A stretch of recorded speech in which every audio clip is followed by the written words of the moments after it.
15ஆம் வசனம் வரை எல்லோரும் சேர்ந்து வாசிக்கலாம்.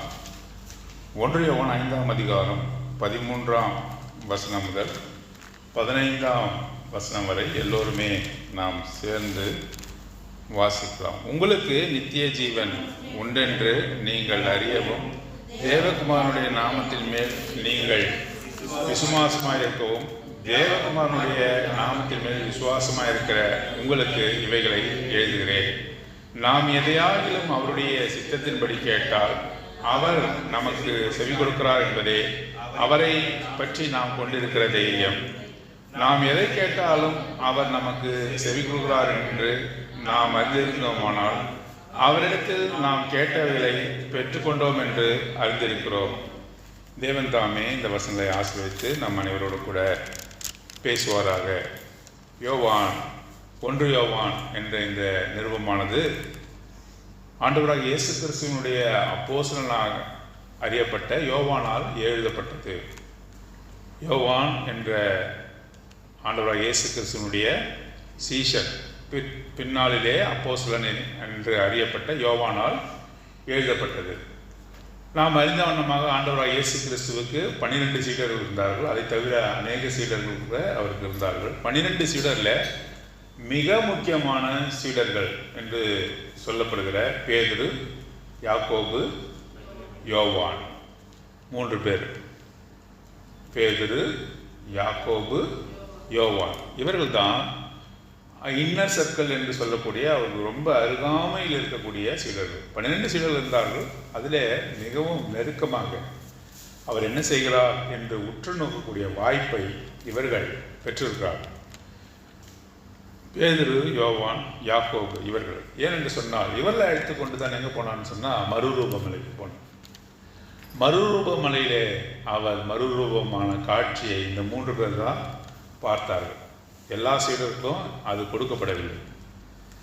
அநேக முறை இந்த யோவான், பேதுரு, யாக்கோபு மற்ற சீடர்களை காட்டிலும் அவரிடத்தில் பேசுவதற்கு அதிக வாய்ப்பு இருந்தது.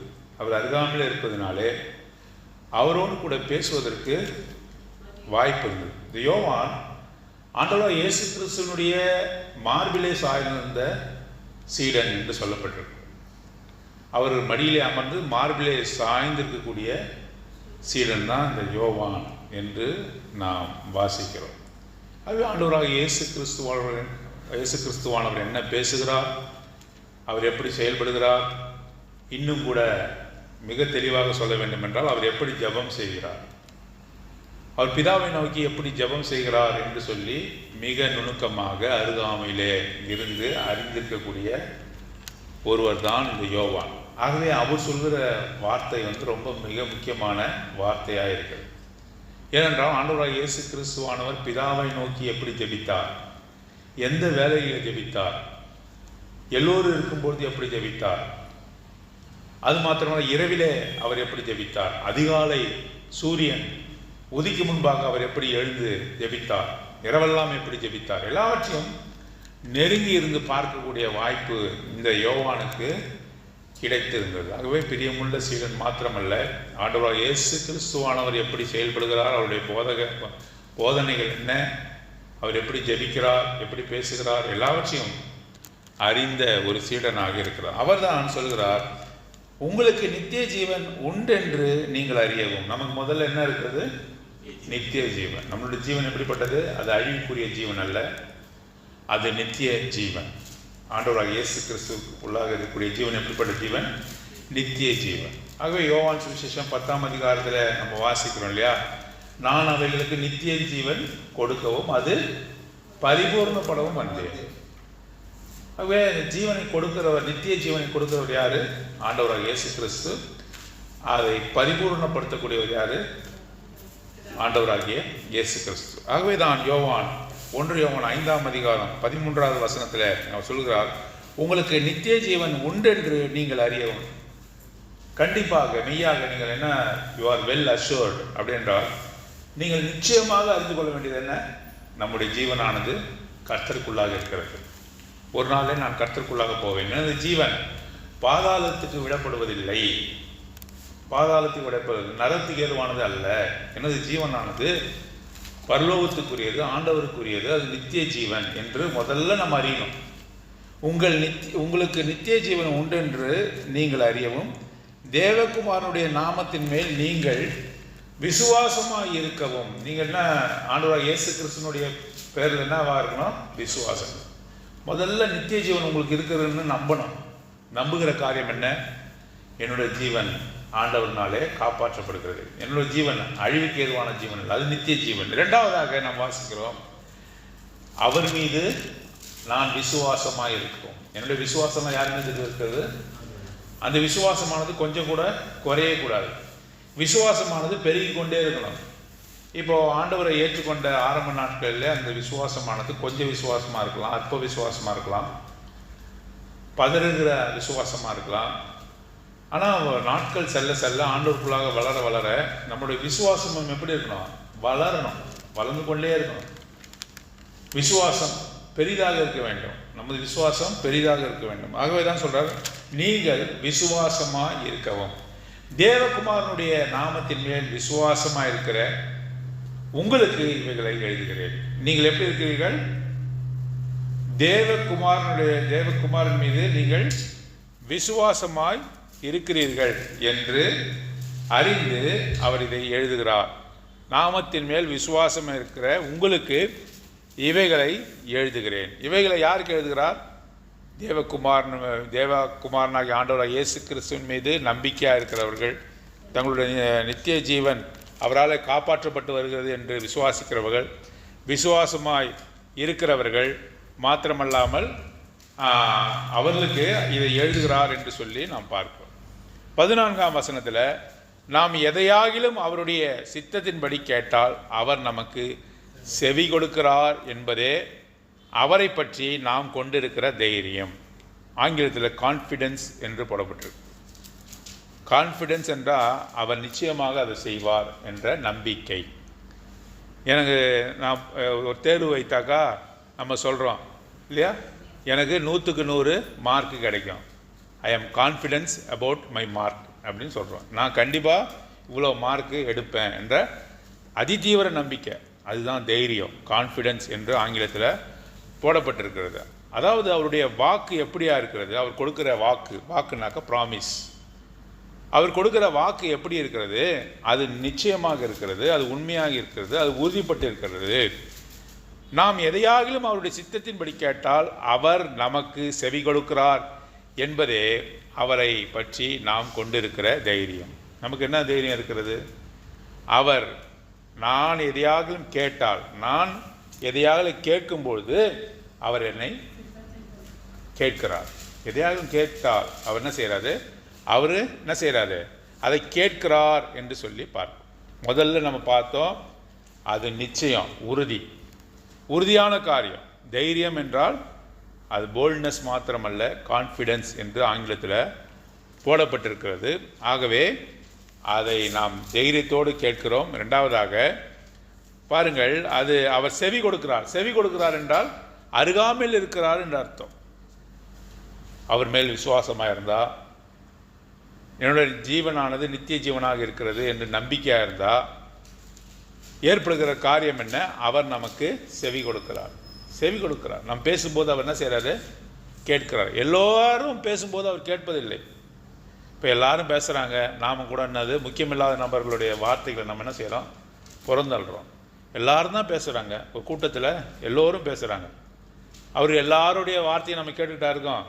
அவர் காதில் விழுத்தான், ஆனாலும் அது மூளைக்குள்ளாக செல்வது கிடையாது, இருதயத்துக்குள்ளாக பதிவது கிடையாது. நம்ம என்ன செய்கிறோம்? அதெல்லாம் ஒதுக்கிட்டு நமக்கு வேண்டப்பட்டவர்கள் என்ன சொல்கிறாங்கன்னு சொல்லி நம்ம கேட்குறோம் இல்லையா? நம்ம வேண்டப்பட்டவர்கள் என்ன சொல்கிறாங்கன்றது உன்னிப்பாக கேட்குறோம். மற்றவர்கள்லாம் பேசுகிறாங்க, ஆனால் அதெல்லாம் இருதயத்துக்குள்ளாக போவதில்லை. ஆனால் நமக்கு மிகவும் பிடித்தவர்கள், நமக்கு பிரியமானவர்கள், அவர்கள் பேசும்போது நம்ம என்ன செய்கிறோம்? காது கொடுத்து கேட்குறோம். சில பேர் என்ன பண்ணுறாங்க, புரியலனா கூட காதை அவங்க வாய்க்கிட்ட கொண்டு போகிறாங்க. காதை என்ன செய்கிறாங்க? அவங்க வாய்க்கிட்ட கொண்டு போகிறாங்க. ஏன் போடுறாங்க? அவங்க சொல்கிறத நான் மிஸ் பண்ணக்கூடாது, அவங்க சொல்கிறத நான் கேட்காமல் இருக்கக்கூடாது என்று சொல்லி காதை என்ன பண்ணுறாங்க? அவ்வளோ சத்த இறைச்சல் இருந்தாலும் கூட நீ பேசுவது எனக்கு முக்கியம் என்று சொல்லி அந்த கூட்டத்தார் நடுவிலே அநேக சத்தங்கள் வந்தாலும் அவர்கள் என்ன பேசுகிறார்கள்? நான் என்பதை கவனிப்பேன் என்று சொல்லி காதை என்ன செய்கிறாங்க, வாய்க்கிட்ட கொண்டு போகிறாங்க.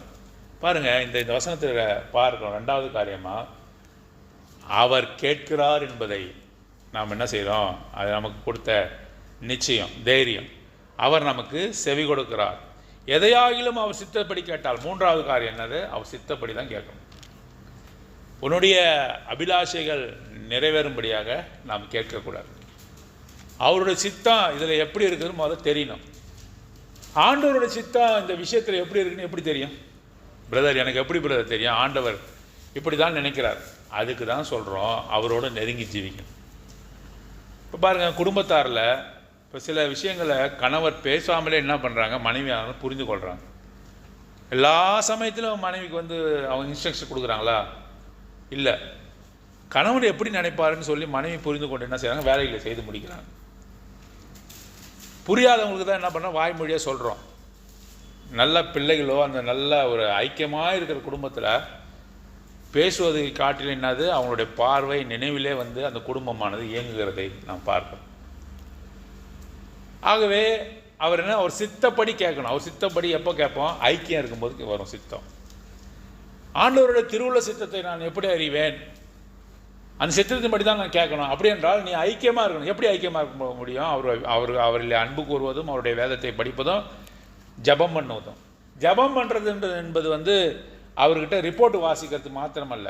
ஜபம் பண்ணுவது என்று ரிப்போர்ட் வாசிக்கிறது அல்ல, ஏதாவது கேட்பது மாத்திரமல்ல, அவரோடு ஐக்கியப்படுவது. ஜபத்தில் அவரோடு ஐக்கியப்படுவது. ஜபம் என்பது அவரோடு கூட அதிகமாக நெருங்க உதவி செய்கிறது. வேதத்தை படித்து இப்படியாக இருக்கிறதா என்று சொல்லி நாம் ஜபிக்கும்பொழுது, அடிக்கடி நாம் ஜபிக்கும்பொழுது அவரோடு அதிகமாக ஐக்கியப்படுகிறோம். ஜபம் என்பது ஒரு விண்ணப்பம் மாத்திரமல்ல, நமக்காக, நம்ம உலகத்தாருக்காக, நமக்கு வேண்டியவர்களுக்காக, தேவைகளுக்காக மாத்திரம்தான் ஜபம்ன்ற தவறான புரிதல் அநேகருக்கு இருக்குது. அப்படி அல்ல. ஜபம் பண்ணும்போது அவரை நீ எங்களுக்கு ரொம்ப முக்கியம் என்று சொல்கிறோம். உங்களிடத்தில் எல்லாவற்றையும் தெரிவிக்கிறோம் என்று சொல்கிறோம். யார் இடத்துல போய் நம்ம எல்லாத்தையும் சொல்லுவோம்? நமக்கு ரொம்ப பிரியமானவர்கள் இடத்துல எல்லாவற்றையும் போய் சொல்லுவோம். எல்லாவற்றையும் எல்லாரும் இடத்துலையும் போய் சொல்லுவோமா? இல்லை. ரொம்ப பிரியமானவர்கள் இடத்துல நம்ம என்ன சொல்லுவோம்? எல்லாவற்றையுமே மனதை திறந்து அவர் இடத்துல சொல்லுவோம். இது எதை குறிக்கிறது? அவர்களுக்கு நமக்கும் இருக்கிற ஐக்கியத்தை குறிக்கிறது. நீ ஜபம் பண்ணும்பொழுது உன் தேவையை மாத்திரம் நீ சொல்வதல்ல, நீ அவரோடு கூட ஐக்கியப்படுகிறாய். Fellowship comes through prayer. அடிக்கடி நீ ஜபம் பண்ணுவோம். Pray without ceasing. இடைவிடாமல் ஜபம் பண்ணுங்கள். எல்லா நேரத்திலும் ப்ரே ஆல்வேஸ். எல்லா நேரத்திலும் ஜபம் பண்ணுங்க. 3 காரியம். இடைவிடாமல் ஜபம் பண்ணுங்க, ப்ரே வித்தவுட் சீசிங். இடைவெளியே இருக்கக்கூடாது. ஒரு இடைவெளி விழுதுன்னா நம்ம எவ்வளோ சீக்கிரம் அடுத்த ஜபத்தை நம்ம தொடங்கணும்னு அந்த தாட் இருந்துக்கிட்டே இருக்கணும். இப்போ வெளியே போகிறோம், ஜபிச்சுட்டு வெளியே போகிறோம், நான் எவ்வளோ சீக்கிரம் அவரோட கூட நான் ஐக்கியப்படணும்னு சொல்லி அந்த ஆர்வம் இருக்கணும். அது கட்டாகக்கூடாது. அந்த ஜபத்தில் நான் திரும்பவுமாக தரித்து இருக்கணும். Pray without ceasing. ரெண்டாவது நம்ம என்ன பார்க்கணும்? Pray always. எப்பொழுதுமே நம்ம ஜபம் பண்ணதுள்ளா இருக்கணும். Pray always. மூன்றாவது ப்ரே இயர்னஸ்ட்லி. அப்படின்னா ஊக்கமாக ஜபம் பண்ணணும். கடமைக்காக எதுவுமே செய்யக்கூடாது. ஒருத்தவங்க சொல்லிட்டாங்க, அவங்க பேரை சொல்லிட்டாங்க, எனக்கு வியாதியாக இருக்குன்னு சொல்லிட்டாங்க, அவங்க பேரை மாத்திரம் மென்ஷன் பண்ணிட்டு போகிறது கிடையாது. அந்த வழியை உணர்ந்து அவர்களுக்காக நாம் ஜெபிக்கிறோம். அவர் எவ்வளோ கஷ்டப்படுவாங்க. அந்த வழியை உணர்ந்து நாமும் கூட அவர்களுக்காக என்ன செய்யணும்? வியாதியஸ்தருக்காக, அந்த ஆத்துமா ரட்சிப்படைய வேண்டும் என்பதற்காக ஊக்கமாய் ஜெபம் பண்ணணும். ஊக்கமாய் செய்யப்படுகிற ஜெபத்தை ஆண்டவர் கேட்கிறார். ஆகவே ப்ரே வித்தவுட் சீசிங், அதாவது நிறுத்தம் இல்லாமல், இடைவெளி இல்லாமல் ஜெபிக்க வேண்டும். ப்ரே ஆல்வேஸ், எப்பொழுதும் ஜெபிக்க வேண்டும். மூன்றாவது ஊக்கமாய், ப்ரே earnestly என்று சொல்லி பார்ப்போம். Prayer is not a petition, it's a fellowship with the Lord. அதிகமாக ஜெபம் பண்ண ஆண்டவரோடு கூட ஐக்கியம் படுவோம் என்று சொல்லி பார்ப்போம். 3 காரியத்தை 14ஆம் வசனம் யோவான் சுவிசேஷம் 1 யோவான் 5ஆம் அதிகாரம் 14ஆம் வசனத்தில் வாசித்தோம். அவரை பற்றி நாம் கொண்டிருக்கிற தைரியம்னா என்ன? கான்ஃபிடென்ஸ், உறுதியாக நிலைத்திருப்பது. அவர் செய்வார் என்ற உறுதி. அவர் வாக்கு கொடுத்திருக்கிறார், உறுதி. ரெண்டாவது, அவருடைய வாக்குலாம் என்னது? அது உறுதியாக இருக்கிறது. ரெண்டாவதாக நம்ம பார்க்கிறோம், அவர் நமக்கு செவி கொடுக்கிறார். செவி கொடுக்கிறார் என்றால் அவர் அருகாமையில் இருக்கிறார் என்ற அர்த்தம். நீ அவருக்கு ரொம்ப முக்கியம். அவர் நமக்கு செவி கொடுக்கிறார். நாமானு பேசின்னு இருக்கலாம், ஒருத்தன் கேட்காம போய்கிட்டே இருக்கலாம், நான் செவி கொடுக்க வேண்டிய அவசியம் இல்லை. ஆனால் இங்கே பார்க்குறோம், அவர் செவி கொடுக்கிறார், அவர் நமக்கு செவி கொடுக்கிறார். மூணாவது என்ன பார்க்குறோம், அவருடைய சித்தத்தின்படி கேட்டால். அவருடைய சித்தத்தை நான் எப்படி அறிந்து கொள்வது?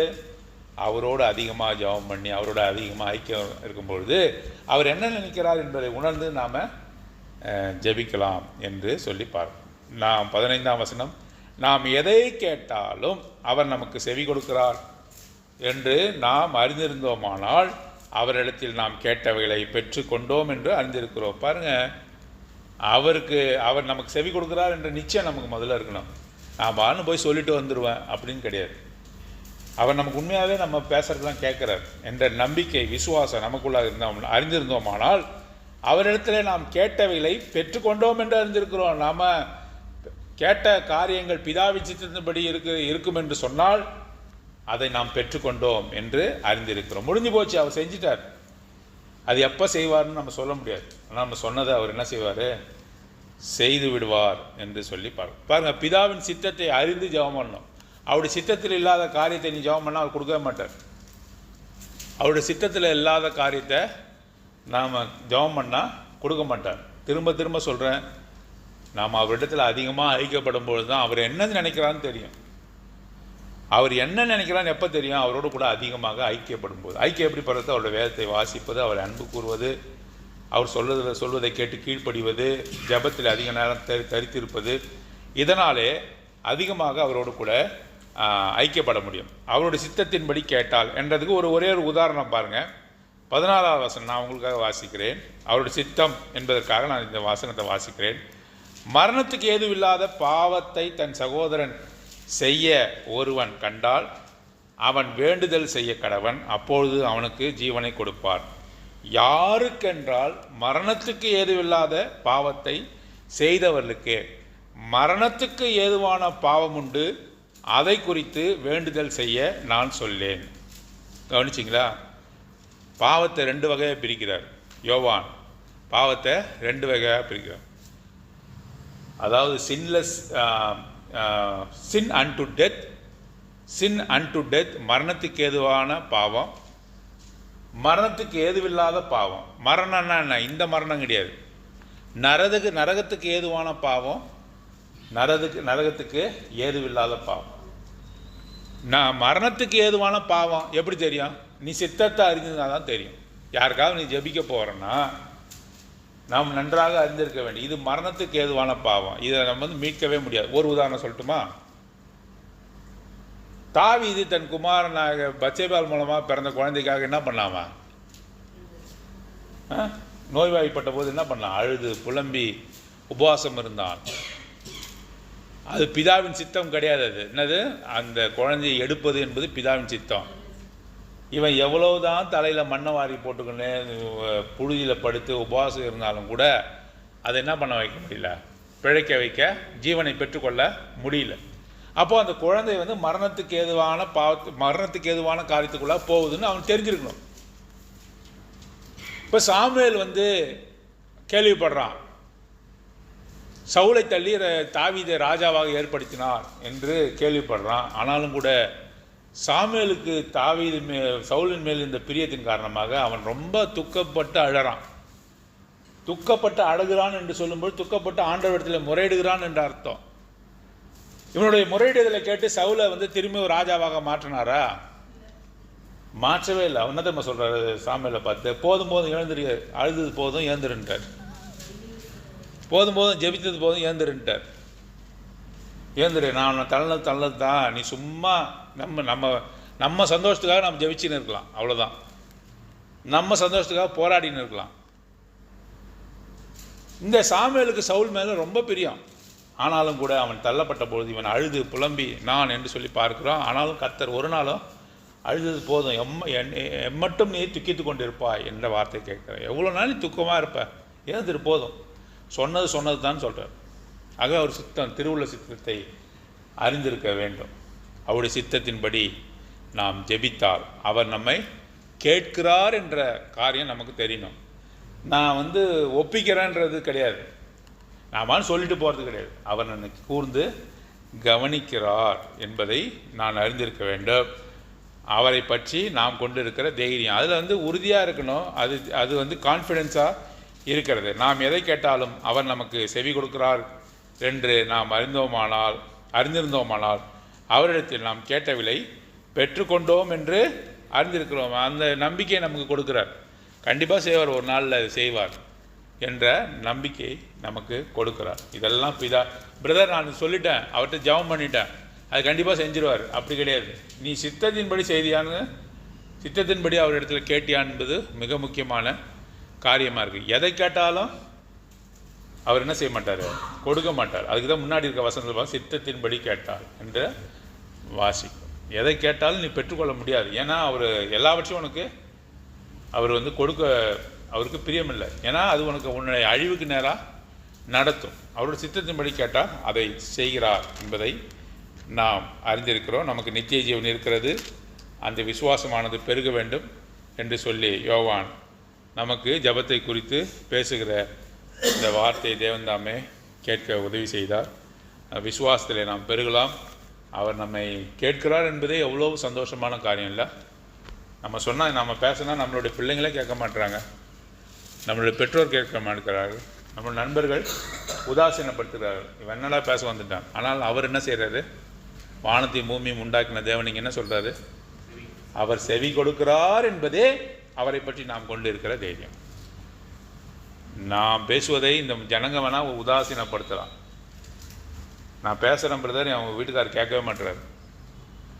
நான் பேசுகிறேன், என் வீட்டுக்காரர் அதை அலட்சியப்படுத்துகிறார். ஆனால் ஆண்டவர் என்ன பண்ணுறாரு, அதை செவி கொடுக்கிறார். அவருடைய சித்தத்தின்படி கேட்டால் அதை செவி கொடுத்து அதிலே நிலைத்திருக்கவும் அதை நமக்கு நிறைவேற்றவும் அவர் நமக்கு தைரியத்தை கொடுக்கிறார் என்று சொல்லி இந்த வசனங்களை பார்த்து தேவன்தாமே இந்த வசனங்களை ஆசீர்வதிப்பாராக.